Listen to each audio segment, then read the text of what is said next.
Ya, Assalamualaikum warahmatullahi wabarakatuh dan selamat pagi. Salam sehat untuk kita semua. Pada hari ini kita akan mengadakan talk show bertepatan dengan Hari Peringatan Tuberkulosis Sedunia tahun 2024 dengan tema yang diusung oleh WHO, Yes We Can End TB, dan tema yang diusung oleh Indonesia adalah Giat atau Gerakan Indonesia Akhiri Tuberkulosis di tahun 2024 ini. Pagi hari ini kita memiliki narasumber yang sangat hebat. Di sini kita bersama Dr. Dharma Rianto, spesialis paru, konsultan FIRS. Selamat pagi dokter, Assalamualaikum dokter. Waalaikumsalam Mas Ansor. Bagaimana kabarnya dokter hari ini? Alhamdulillah kita masih sehat. Alhamdulillah, tetap semangat dokter. Insya Allah. Insya Allah. Baik dokter, pagi ini kita akan membahas mengenai tuberkulosis bertepatan dengan Hari Peringatan Tuberkulosis Sedunia. Dokter sendiri sebagai dokter spesialis paru pasti sangat sering ya dok menghadapi pasien-pasien yang terdiagnosis dengan tuberkulosis dokter. Saya akan membuka menurut dokter atau sepemahaman dokter untuk dijelaskan kepada masyarakat tuberkulosis ini sendiri apa dokter? Tuberkulosis ini adalah suatu penyakit infeksi, ya, infeksi yang bisa menyerang dari organ paru dan organ selain paru. Penyebabnya adalah kuman Mycobacterium tuberculosis. Penyakit ini sebenarnya sudah sangat lama ya, sejak zaman Fir'aun waktu itu sudah ada hingga saat ini. Memang dari dunia ataupun dari WHO, kita dalam sampai tahun ini pun masih kesulitan dalam mengakhiri penyebaran dari kuman tuberkulosis ini. Nah, Indonesia sendiri sampai terakhir kita lihat waktu berita kemarin di acara seminar kemarin, Indonesia masih urutan kedua pasien dengan kasus TBC yang paling banyak di dunia. Ya.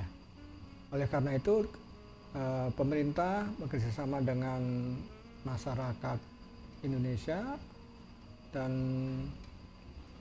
pemangku kebijaksanaan dari daerah masing-masing, kita bergiat untuk mengakhiri TBC. Harapannya berapa tahun ke depan bisa turun ya angka kesakitannya, sehingga produksi atau tingkat kesehatan dari masyarakat Indonesia menjadi lebih baik dengan menurunnya angka kesakitan dari penyakit TBC ini. Dan penyakit TBC ini sangat mudah menular ya. Dengan kita cara ngomong berbicara gini berdua aja sudah dapat menularin ya. Apalagi yang dengan pasien yang kita dapatkan ada kuman TBC-nya yang positif ya, itu lebih cepat menularnya lagi. Biasanya kami dari surveillance, dari Dinas Kesehatan maupun dari pemerintah itu melakukan pemeriksaan secara epidemiologi atau epidemik untuk di sekeliling rumah itu paling tidak antara 1 hingga 5 km itu area melingkar itu kita sudah anggap terduga terpapar penyakit TBC. Jadi misalnya kalau ada satu orang di dalam satu keluarga itu ada yang terpapar TBC dan kita anggap satu rumah itu sudah kita anggap berpenyakit. Biarpun memang tidak ada gejala. Karena penyakit TBC itu tidak sama dengan penyakit COVID yang kita ngomong segini aja langsung tertular, biasanya udah sakit. Kalau TBC itu gejalanya baru timbul setelah di atas 3 bulan. Dan itu gejalanya mungkin ya tidak dirasakan, cuma batuk atau demam ringan yang orang anggap atau diabaikan lah, biasa lah seperti itu. Gitu Mas Ansor. Ya, baik. Dokter tadi sudah menyampaikan mengenai apa itu tuberkulosis, penyebabnya apa dan cara penularannya. Dan kalau untuk masyarakat awam tadi dokter menyampaikan bahwa keluhannya bisa munculnya belakangan, baru sekitar 3 bulan. Mungkin kalau orang-orang yang ada riwayat sekeluarga yang terkena mungkin lebih gampang dideteksi ya dokter atau di screening. Kalau misalkan seperti orang yang di lingkungan luar, itu kapan kira-kira dia harus memeriksakan atau begitu muncul gejala langsung diperiksakan ke arah TB atau seperti apa dokter? Jadi kalau yang sering kita dapatkan pasien-pasien itu dengan kuman TBC itu biasanya kita dapatkan secara melalui medical check up ya dari suatu perusahaan tertentu. Kemudian dari orang-orang yang sudah bergejala berat. Untuk yang bukan keluarga misalnya di perusahaan, ya biasanya perusahaan punya kebijakan tertentu pada masing-masing perusahaan misalnya ada satu orang terduga, mereka akan survei melalui HSE-nya ataupun K3-nya itu melakukan evaluasi pada orang terdekat dulu dari terduga penderita, kemudian yang terjauh. Mereka screening karena dengan adanya satu orang sakit pun udah membebani biaya dari perusahaan itu dan risiko terganggunya suatu produksi dari suatu perusahaan. Jadi kalau ada penderita penyakit DBC itu memang bisa merugikan suatu perusahaan tertentu karena akhirnya apa? Ada orang yang makin lama makin banyak yang menderita. Jadi akhirnya apa? Tertular. Misalnya itu pekerja tetap, perusahaan harus membayar terus atas adanya orang yang sakit. Itu adalah suatu yang cost yang harus dibayar bagi suatu perusahaan. Itu memang merugikan. Makanya sebaiknya sejujurnya ya semua perusahaan yang dengan kapasitas atau pegawai yang banyak harusnya ada screening yang baik untuk mencegah adanya pegawai yang membawa suatu penyakit DBC itu. Oke, baik dokter. Lalu dokter, kalau tadi dokter sampaikan gejala itu baru bisa muncul biasanya sekitar sampai 3 bulan bahkan. Biasanya gejala awal apa yang biasanya muncul dokter? Sesuai statistik yang paling awal, gejala yang paling pertama mungkin demam ringan ya, ringan. Kemudian diikuti batuk. Itu kalau memang gejalanya ada di organ paru-paru. Ya. Nanti kalau di organ lain misalnya sendi tulang ataupun di leher atau apa, ya tidak ada gejala mereka. Gitu. Jadi yang paling sering kalau memang di paru-paru, gejalanya paling sering ya batuk pun bukan yang batuk yang keras, tapi misalnya kita itu sudah anggap kita batuk ringan. Itu. Jadi kalau 3 bulan itu juga tergantung dari daya tahan tubuh dari penderita itu. Karena penyakit DBC ini tergantung kemampuan imunitas dari seseorang itu. Makin turun makin mudah dia bergejala. Oke. Baik dokter. Lalu dokter, kalau misalkan tadi dokter sudah sempat menyampaikan bahwa TBC sendiri ada yang di paru ataupun yang di luar paru seperti tadi di sendi tulang dokter sampaikan. Apakah dia harus selalu melalui gejala batuk pilek atau melalui paru dulu baru tersebar ke organ lain atau bisa langsung dokter? Tidak harus. Nah, misalnya kalau dia imunitasnya baik, itu organ yang lain yang terkena. Misalnya kalau paru-paru, misalnya dia pernah terpapar masuk di organ paru.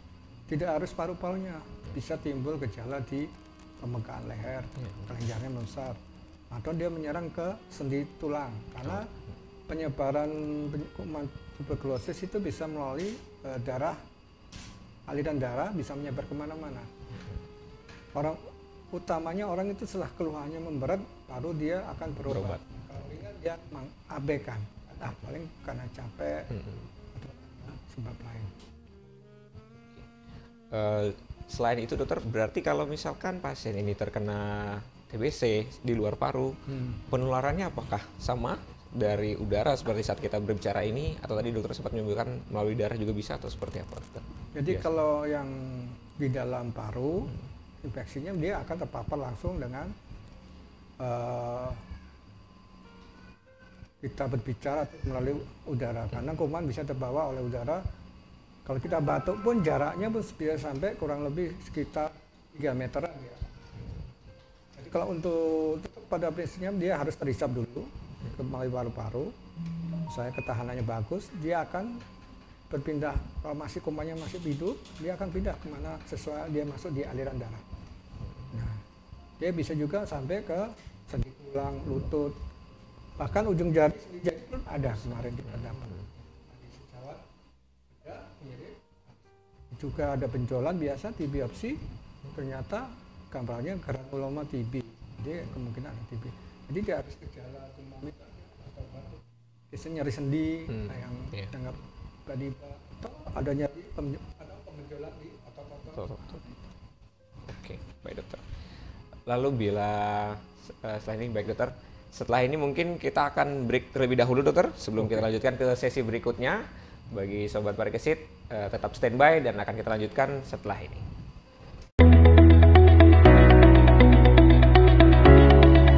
Kini, Rumah Sakit Umum Daerah Haji Muhammad Parikesit memberikan kemudahan bagi Anda.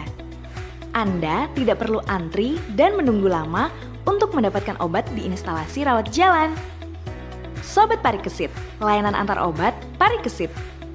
Layanan lebih nyaman, tanpa antri, dan obat diantar langsung ke rumah Anda. Tarif dan syarat ketentuan berlaku.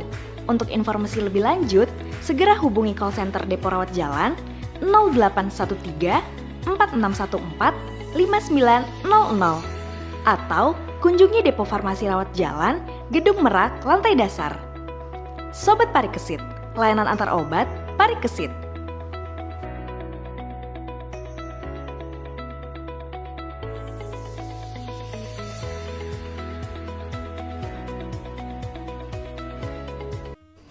Ya, kita kembali lagi bersama Dokter Dharma di sini. Saya izin lanjutkan, Dokter. Nah, Untuk pasien ataupun orang yang memiliki gejala tersebut tadi, kira-kira di mana dia bisa berbatuk? Apakah harus ke rumah sakit atau fasilitas terdekat itu sudah bisa, Dokter? pada prinsipnya tergantung domisilinya di mana. Ya.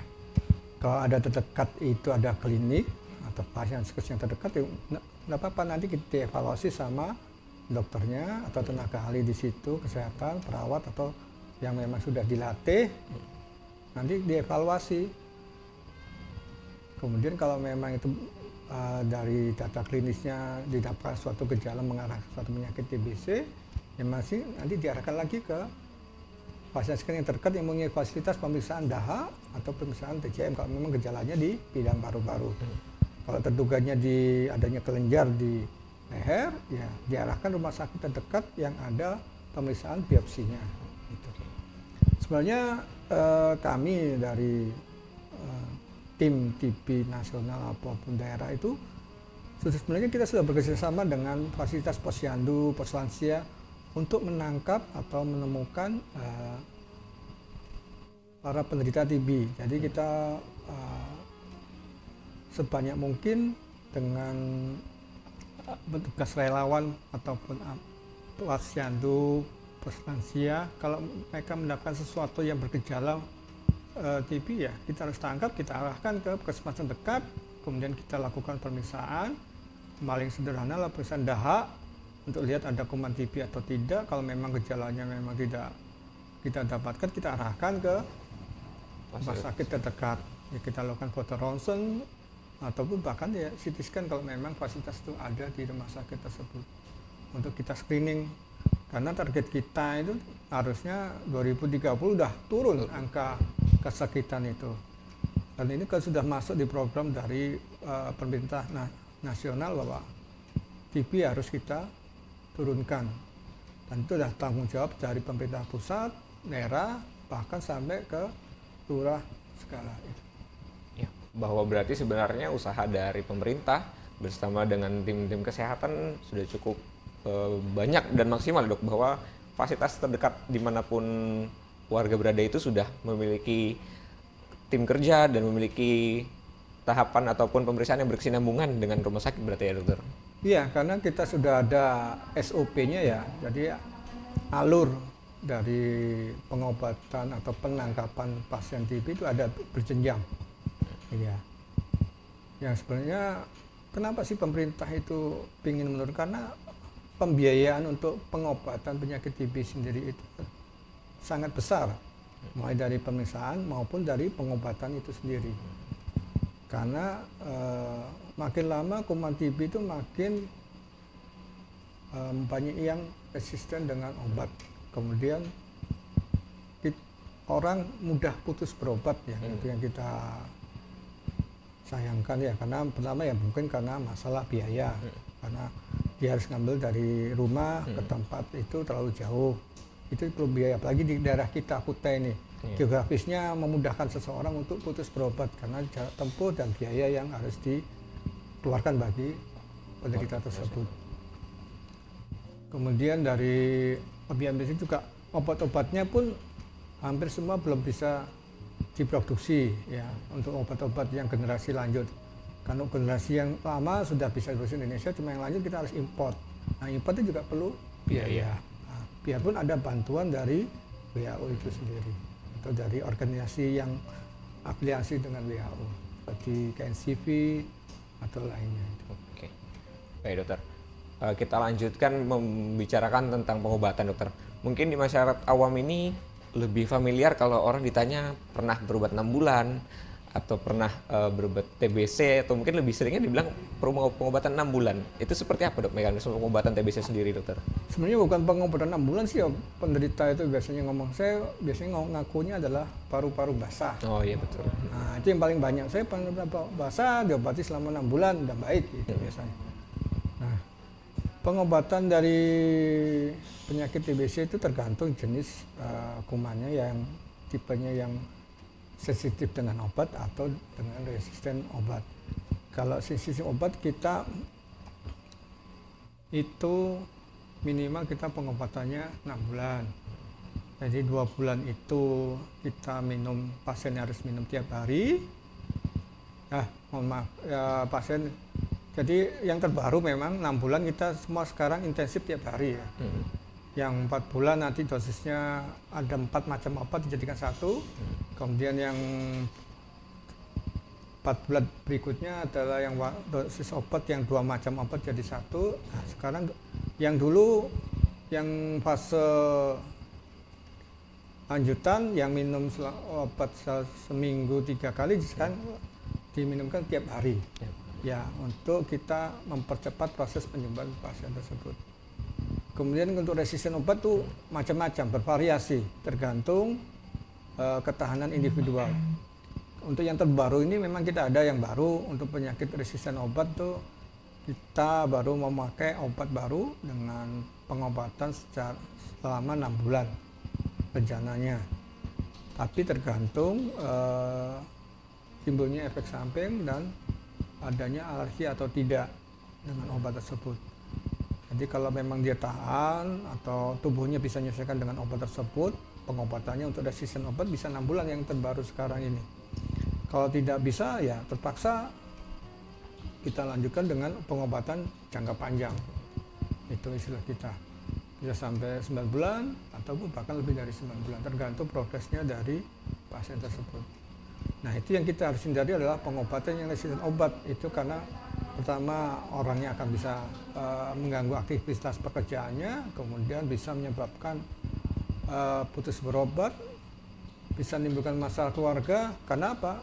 Kalau keluarganya nggak support, kemudian dia sebagai tulang punggung keluarga akhirnya tidak ada pemasukan. Nah, itu juga jadi masalah sebenarnya. Banyak itu. Jadi untuk pengobatan yang sekarang ada yang jangka pendek, ada jangka panjang untuk yang resisten obat. Oke. Baik, dokter. Selanjutnya untuk TBC-nya sendiri, kalau untuk yang paru mungkin seperti yang tadi dokter jelaskan, bila sumber infeksi di paru-paru seperti itu. Kalau misalkan sumber infeksi di luar, apakah sama juga, dokter? Maksudnya lokasi, ya, lokasi dari infeksi. Organ yang terkena. Organ yang terkena misalnya di tulang ataupun timbulnya pemesan kelenjar di leher atau di hati, usus ataupun ginjal. Prinsip pengobatan awal basicnya 6 bulan. Tapi kalau ekstra ada di luar itu kita tambah hingga 8 bulan. Tapi tetap kita evaluasi tergantung progresnya itu. Yang paling lama adalah pengobatan dengan TB tulang, itu bisa sampai 12 bulan. Karena proses untuk mencapai obat ke tulang itu lebih sulit dalam aliran darahnya. Karena pencapaiannya terlalu panjang, dosisnya bisa berkurang. Untuk yang meningitis atau radang selaput otak, itu minimal kita lakukan 8 bulan tergantung progres. Nah, tapi kita kalau meningitis kita harus bekerjasama dengan dokter saraf untuk terkait progresnya. Gitu. Oke, baik dokter. Tadi dokter juga sempat membahas mengenai putus obat, di mana di lokasi geografis di kita sendiri di Kukar ini dengan kondisi geografis yang cukup luas dan resiko untuk seorang pasien yang putus obat sangat tinggi. Kalau memang terjadi seseorang pasien mengalami putus obat, itu apa yang harus dia lakukan, dokter? Atau kondisinya apakah bisa semakin lebih berat atau seperti apa? Nah, kalau pada penderita yang putus obat, biasanya pasien penderita putus obat itu macam-macam ya, Mas Ansore. Pertama bisa karena merasa dirinya sudah sehat, tidak bergejala, dia akan berhenti berobat sendiri, ya merasa sudah enak. Kemudian bisa karena masalah biaya transportasi itu ngambil. Kemudian karena efek samping yang timbul, misal muntah-muntah, berat atau pusing atau segala macam, jadi dia merasa nggak cocok dengan obat itu, dia berhenti sendiri. Itu akan kita evaluasi dulu apa penyebab dari penderita itu berhenti. Jadi kalau kita temukan permasalahannya, coba kemudian kita kayak itu.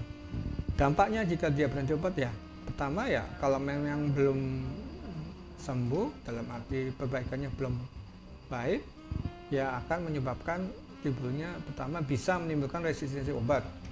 Kemudian kedua bisa terjadi perburukan dari penyakit tersebut. Ya.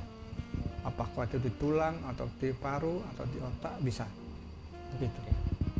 Jadi misalnya kalau di selaput otak, ya bisa tidak sadar kembali dia pasien itu karena prosesnya belum sembuh, belum selesai. Oke. Baik. Kapan seorang pasien TB yang misalkan mereka minum obat rutin dan sesuai anjuran dokter, kapan mereka dikatakan bahwa mereka sembuh, dokter? Kita akan menyatakan sembuh. Ada dua sebenarnya. Ada beberapa kata istilah sembuh ya. Ada istilah sembuh kalau kita di data di Puskesmas untuk di SITB sistem pelaporan itu sembuh jika pengobatan itu sudah lengkap ya, tanpa pemeriksaan kita lakukan lengkap. Jika kita anggap sembuh adalah adanya konversi atau perubahan dari pemeriksaan awal, misalnya kalau di paru-paru didapatkan pemeriksaan dahak, ternyata ada posisi kuman DB, kemudian di akhir pengobatan dalam evaluasinya itu tidak ditemukan lagi negatif, kemudian dengan klinisnya sudah membaik, semua bisa kita kasih sembuh. Nah, tapi kami kalau dari bidang paru, dokter paru pasti evaluasinya bukan sekedar itu saja. Kita harus ada pemeriksaan foto, karena kadang-kadang dahak itu dalam pemeriksaan itu tergantung seseorang itu mengeluarkan. Apakah dia bisa betul mengeluarkan dahaknya dari paru-paru atau hanya di tenggorokan saja. Karena hasilnya bisa berbeda. Itu bisa negatif, akhirnya mendapatkan merasa wah ini pasiennya sudah konversi. Harus kita nyatakan. Kalau kami tidak kita evaluasi, apalagi kalau terutama di bidang pekerjaan tertentu ya kita pasti evaluasinya dengan CT scan karena terkait nanti risiko dari perusahaan itu. Akan menyebabkan angka kesakitan yang banyak di sini akhirnya merugikan suatu perusahaan. Oke, baik dokter. Lalu kalau misalkan seorang pasien ini sudah dinyatakan sembuh, apakah dia bisa terinfeksi lagi atau terkena penyakit tersebut?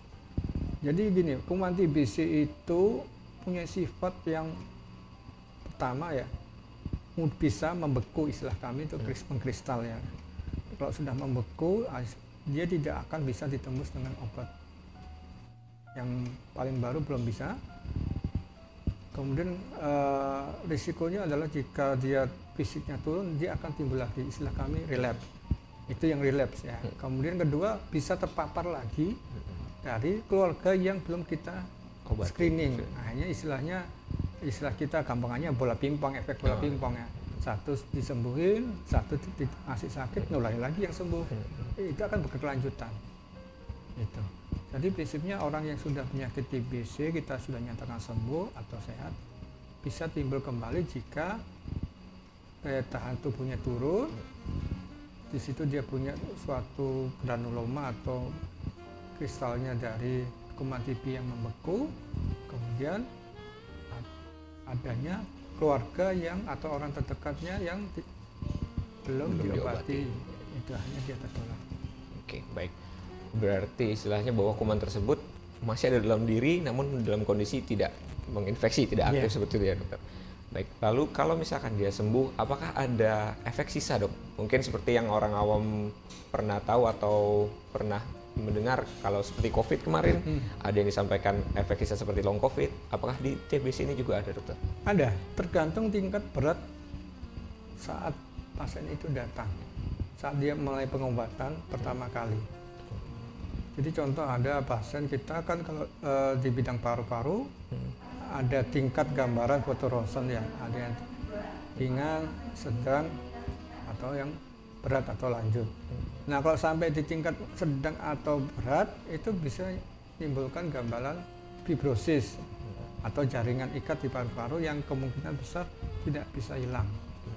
Itu tidak bisa hilang, yang akhirnya kalau menimbulkan kecacatan secara pemeriksaan klinis, secara radiografi itu. Jadi tergantung kasusnya, tergantung beratnya saat dia datang. Kalau saatnya dia datangnya ringan ya bisa sembuh tanpa bekas, tinggal membekas itu biasanya tinggal adanya gambaran kalsifikasi atau putih tulang di gambaran foto ronsen. Lalu dokter, kalau tadi cukup mendengar banyak mengenai pengobatan yang sebenarnya cukup kompleks ya dokter. Kalau kita mungkin orang awam mendengar, mungkin mereka takut, mereka ragu. Sebenarnya apa saja yang faktor-faktor yang bisa membantu ataupun mendukung seorang pasien ini bisa berobat rutin sampai mereka sembuh dokter? Prinsipnya yang pertama dari pasien itu sendiri. Ada komitmen kuat untuk dia merasa dirinya sembuh. Kemudian dari keluarga. Nah, keluarga ada support pada pasien itu, kemudian ya pasti lingkungan. Misalnya lingkungan tempat kerja mensupport. Jadi ada orang sakit TBC jangan diberhentikan, tapi tetap diberi haknya sesuai pekerjaannya atau golongannya dia.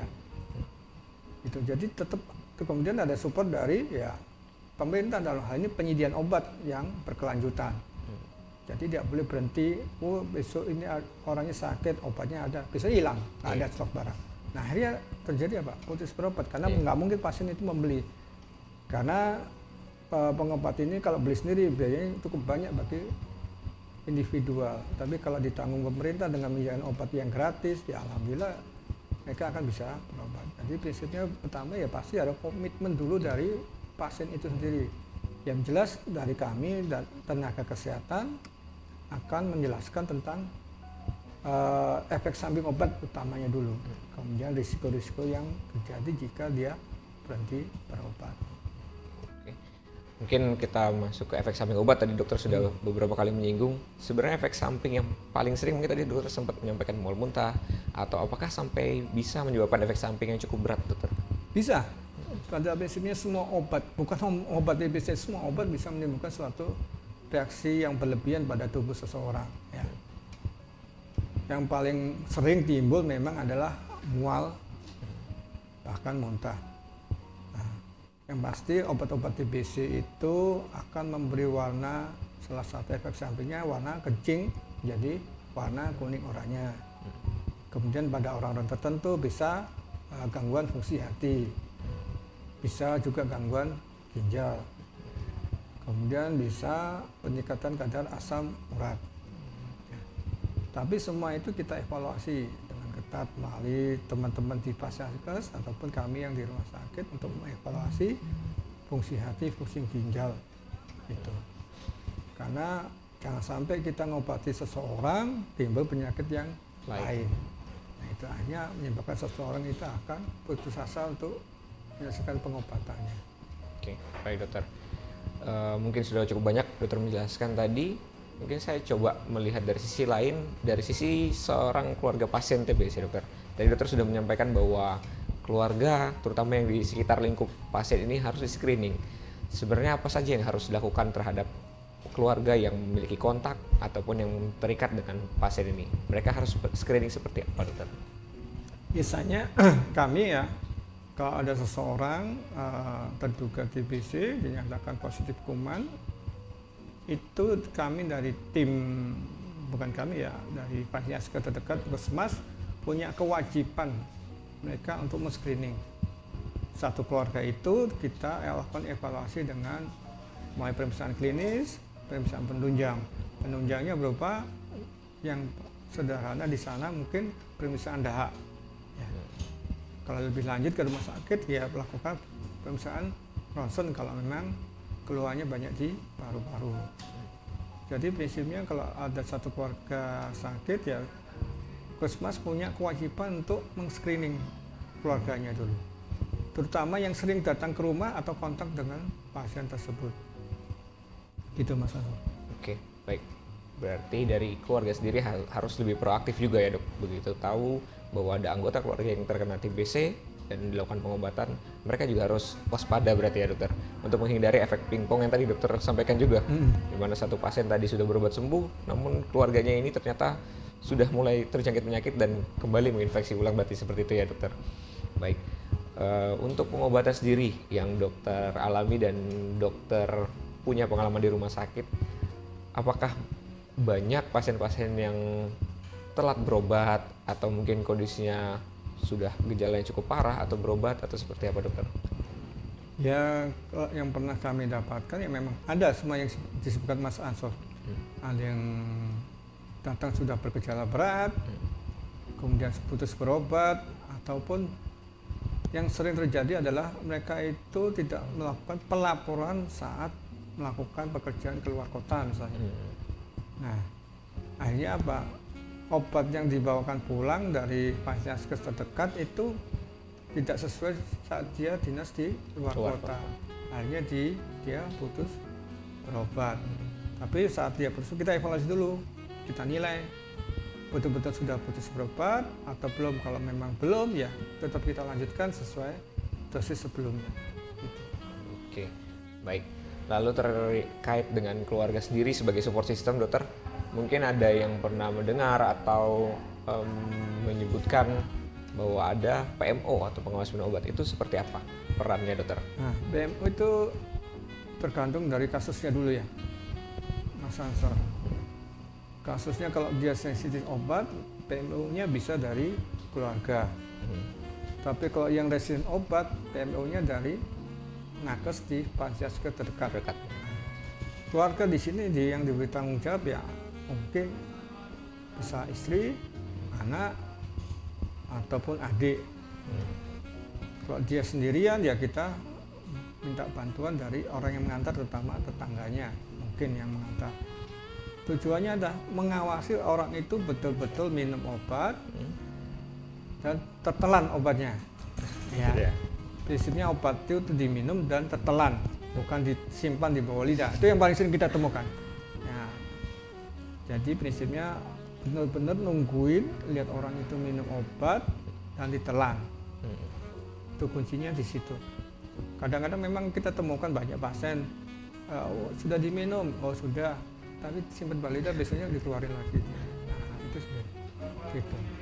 Jadi harus dicek betul bahwa seseorang sebagai PMO itu harus mengecek betul bahwa yang diawasi benar-benar menelan obatnya, bukan sekedar minum, menelan. Ya, menelan.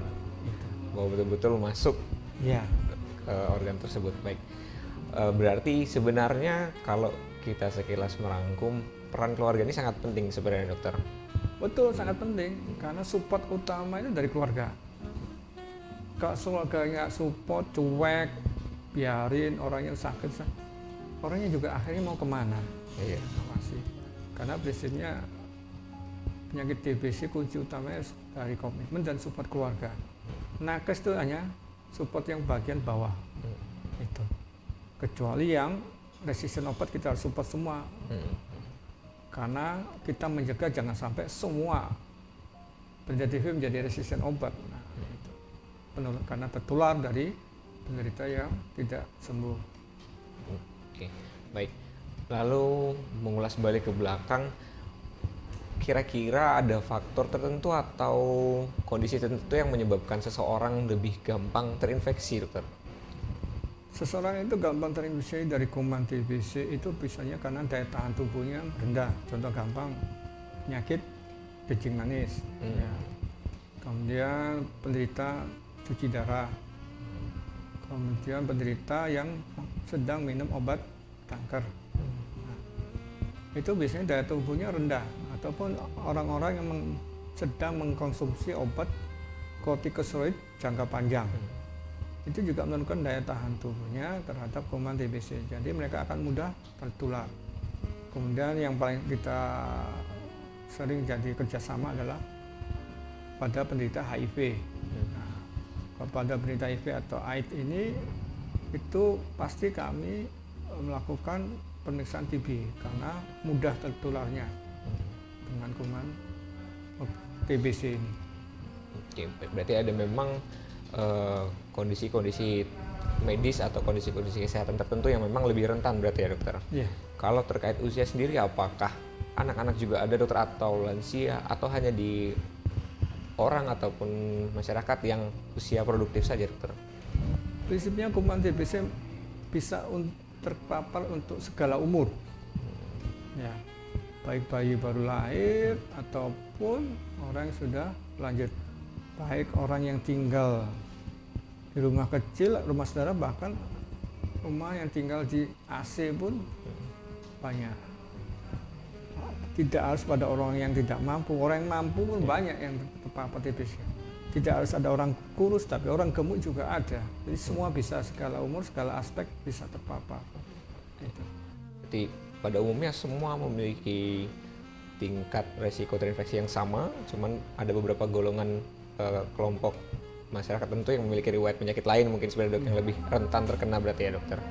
Baik, mungkin kita memasuki penghujung acara, Dokter. Ya. Mungkin Dokter ada yang ingin disampaikan kepada masyarakat, terutama masyarakat Kukar, terkait TBC dalam rangka memperingati Hari Tuberkulosis Sedunia ini dan dalam rangka membantu pemerintah Indonesia untuk menuntaskan TBC.